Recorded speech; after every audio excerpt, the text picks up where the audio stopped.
on a transnational, international basis, where the World Health Organization is more credible now in the UN because they're somehow or other the authorities.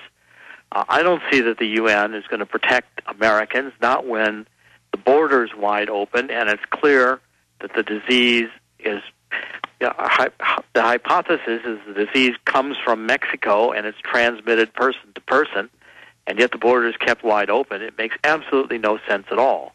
Well, Doc, let's expand on... There's got to be another explanation, Alex. Absolutely. Well, Doc, I mean, take the UN. You know how it works. For those that don't know how it works, the UN has this General Assembly that really doesn't have the power. And then you have the G8 within it that really do have the power.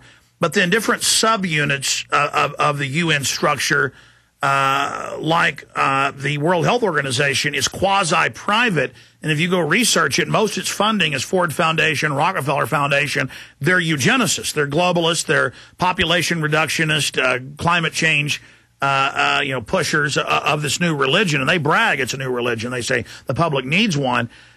So when you look at the WHO now being the central commander, this is really the private foundations and the NGOs, private corporations, using the UN as their mechanism.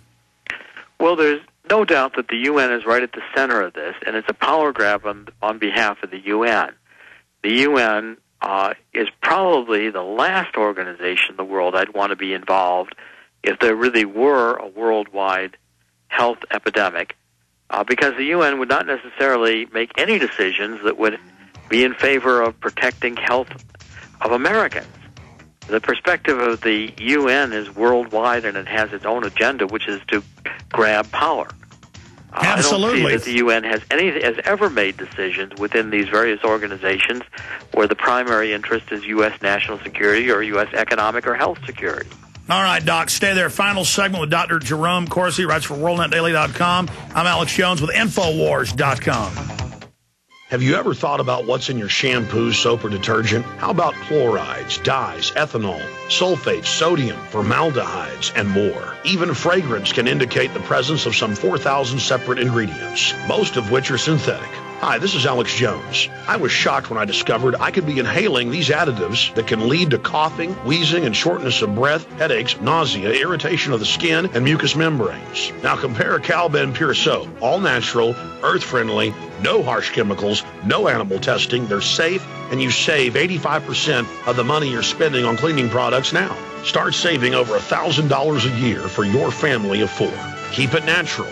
Call Cal-Ben Pure Soap for a free catalog at 1-800-340-7091 or log on to 5starsoap.com. Try Cal-Ben Pure Soaps, and I'll bet you'll never use any other cleaning products again. Call 1-800-340-7091 for all your cleaning needs. In the New World Order's war against humanity, Barack Obama is the tip of the spear. We've got to have a civilian national security force that's just as powerful, just as strong, just as well-funded. The Obama deception completely destroys the myth that Obama is working for the best interest of the American people.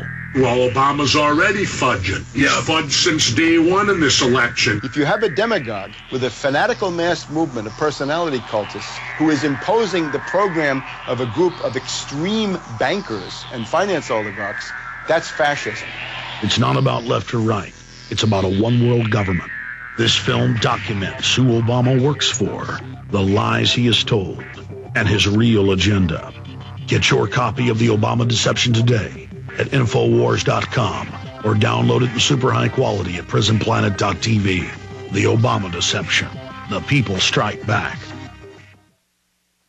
Millions of Americans are beginning to realize the enormity of the economic and political problems facing the U.S. and the world. And for the first time in their lives, they are feeling the need for preparedness. Ready Reserve Foods has been in continuous operation, manufacturing the finest and dehydrated foods for almost 40 years. Ready Reserve is the manufacturer. Unlike other companies that just broker canned foods, Ready Reserve controls the quality from start to finish with double enameled cans and nitrogen packaging. When purchasing from Ready Reserve Foods, you are buying factory direct at wholesale prices. Other companies are quoting delivery times of 1 to 2 months, while Ready Reserve ships within 5 business days. Many companies do not even offer a catalog. We will be be more than happy to send a catalog to you free of charge. Dial 1-800-453-2202, 1-800-453-2202, or visit our website at ReadyReserveFoods.com. Factory direct, wholesale pricing from Ready Reserve Foods. Call us at 1-800-453-2202.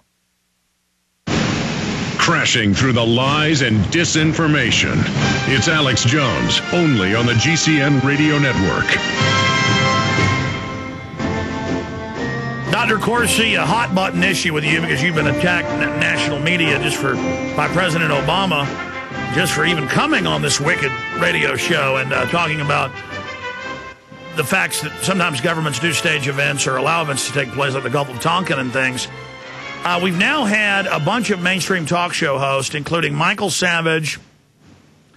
We've had Alan Keyes come out, and we can play the clips, saying they're concerned Obama will stage a terror attack or some type of other disaster.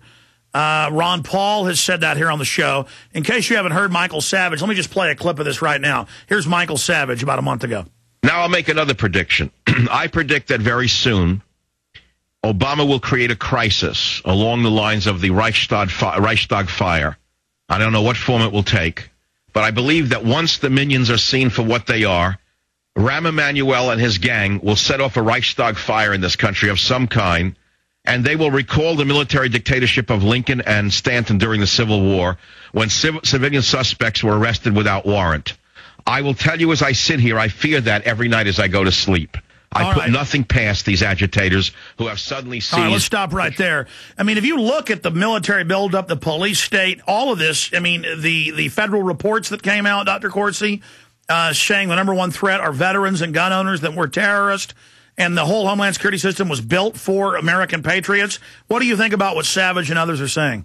Well, it's a very frightening scenario, and what I know is that the military apparatus, the emergency powers of the presidency through these Homeland Security and National Security directives that President Bush put in place, now all available to President Obama, give an unprecedented level of authority for the U.S. military to be involved in domestic emergencies. And what this recent swine flu, I think, hysteria proves is that the American people will accept any level of government control and military involvement if the people are scared into thinking there's a health threat of a major proportion. Now, that we could get this far, this much news, this much attention, this much shutdown of society, when there's been no illness at all, indicates to me that this has been a politically contrived hysteria, that there's no basis for it in the medical reality. But and yet very few people are holding the Obama administration to task for saying why all the alarmism, when in fact the reality was that this disease was inconsequential. Also, Doctor, there's a lot of blaming the American people that got upset and scared instead of the administration and the World Health Organization. You don't blame the people when you yell fire in a theater and they get up and start running out. You blame the guy that yelled fire, don't you? Well, absolutely. And the hysteria that was created, President Obama coming on television, repeatedly discussing this in nationally televised press conferences, making an issue with Janet Napolitano, coming out with repeated press conferences, nationally televised. I mean, there has to be a basis of thousands of people sick and dying before any of this hysteria is in any way proportionate to the government's out-of-control response. And the government needs to be held accountable for this. And the government says, oh, well, we need to press the alarm button. No, just pressing the alarm button to show that it can produce a compliant population ready to submit to government and military authority is not justification enough for scaring this many people, scaring the entire population of the United States, and demonstrating that no one would object even when the border was kept wide open, which makes no sense whatsoever.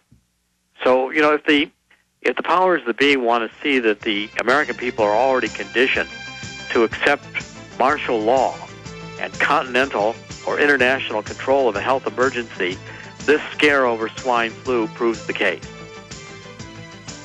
Absolutely. Dr. Jerome Corsi, thank you so much for joining us. Got a new book coming out soon. Look forward to having you on about that, sir.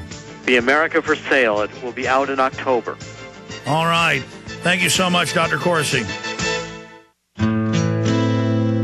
Thank you for listening to GCN. Be sure to visit GCNlive.com today.